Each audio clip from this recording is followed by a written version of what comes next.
August 25th, American Fight League 2. Joining me right now, one half of the co-main event, Alexander Olave. How you doing, sir? Good. How you doing, brother? Thanks for having me. I'm doing good. So, the event's in Virginia. You live out there a lot of the time, but I heard you're not there right now? No, I'm in Miami, Florida right now, just finishing out my camp. I got here yesterday, as a matter of fact, flew in. So, just finishing out, closing out fights in 3 weeks, just finishing these last 2 weeks, and then back to VA I go.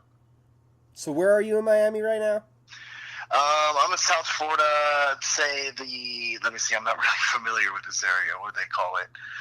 But South Florida, I'm going to say. I'm not quite in Miami, but I'm a couple miles from Miami. And what gym are you hanging out Let's at? say Boca area, Boca area. Oh, okay, Boca. What gym are you hanging out at? I'm at Hard Knocks right now. Hard Knocks 365 with Henry Hoof. If those of you who don't know, Henry Hoof is a legendary striking coach of Alistair Overeem, Tyrone Spong. Incredible guy. Right, I'm pretty sure a lot of UFC people recognize that name. The long time was the head coach of the Black Zillions there for a good while when they existed. How did you get that connection?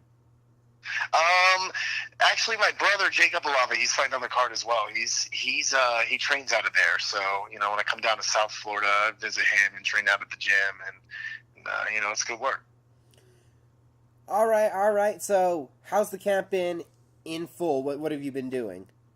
Oh man, the camp has been incredible.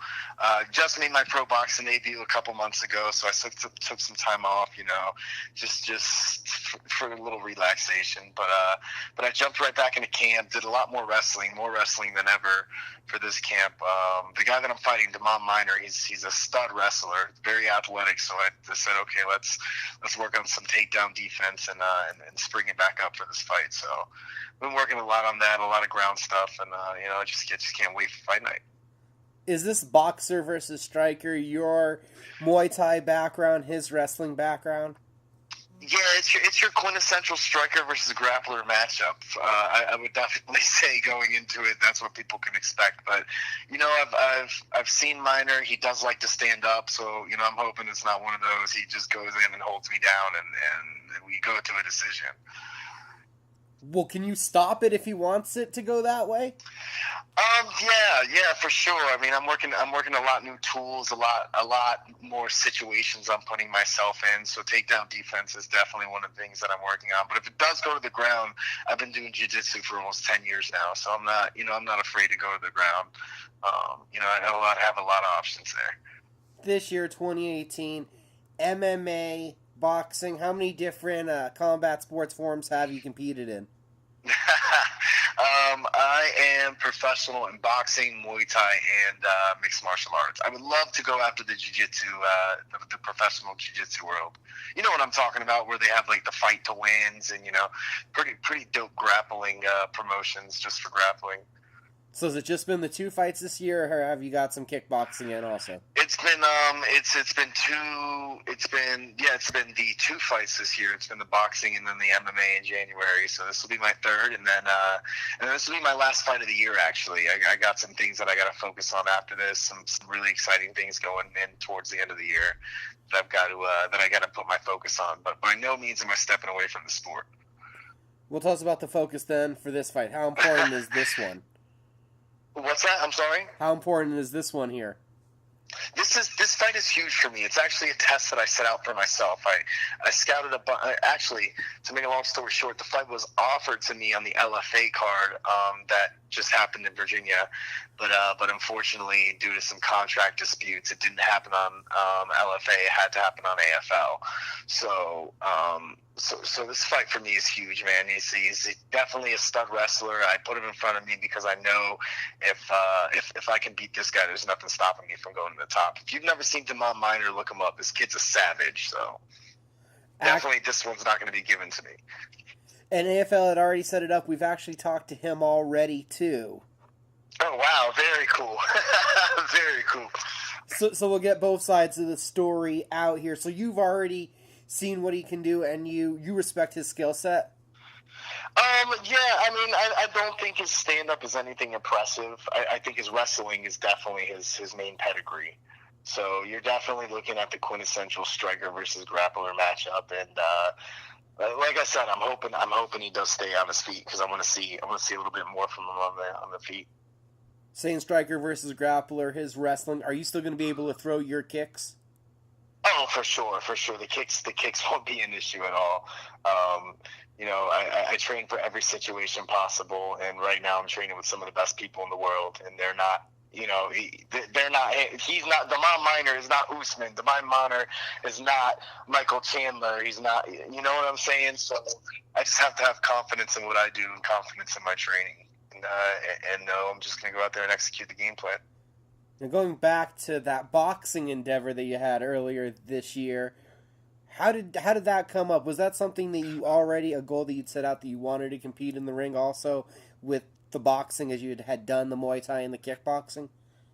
Actually, it was kind of, it just kind of happened. I didn't have any MMA fights lined up, and I was just trying to stay active, trying to stay in the fight game, and I love boxing. One of my goals was always to set out for a professional boxing fight, so I was like, screw it, let's do it. So we took the fight versus Jovan Davis. He was supposed to fight a line fight. He's another Muay Thai fighter, as a matter of fact. And yeah, we ended up going to a draw. We fought 6 rounds and went to a draw. Unfortunately, I felt that I won, but it's boxing. There's a lot of politics, involved. But it was a great experience. I definitely recommend it for any MMA fighter trying to stay active in between fights. Is it something that you may seek out again in the future? Oh, 100%, for sure, for sure. That is, it's definitely a must going into the future. Like I said, I got some things that I have to focus on towards the end of the year, but going into 2019, we're looking at being very active in the boxing world. And then what about the Muay Thai world? I had talked to you last time. It was before a lion fight bout. So where are you at in the kickboxing Muay Thai world? Where are your plans and goals? To be honest, if I get paid well, I'll do the Muay Thai. But these days, they're not paying enough to take shin bones to the face. So, so respectfully, unless it's glory or unless Lion calls again, I'm not. It has to be high profile for me to do a Muay Thai fight. It's just gone to that kind of level where the fights are that physically demanding.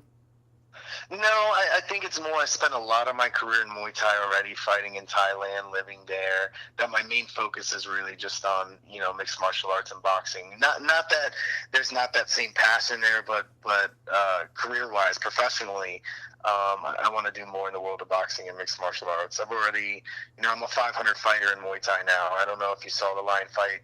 Unfortunately, it didn't go my way. Things ended very fast. So, for me, it's just I need to put a little bit more focus on my MMA career. That's more the main goal.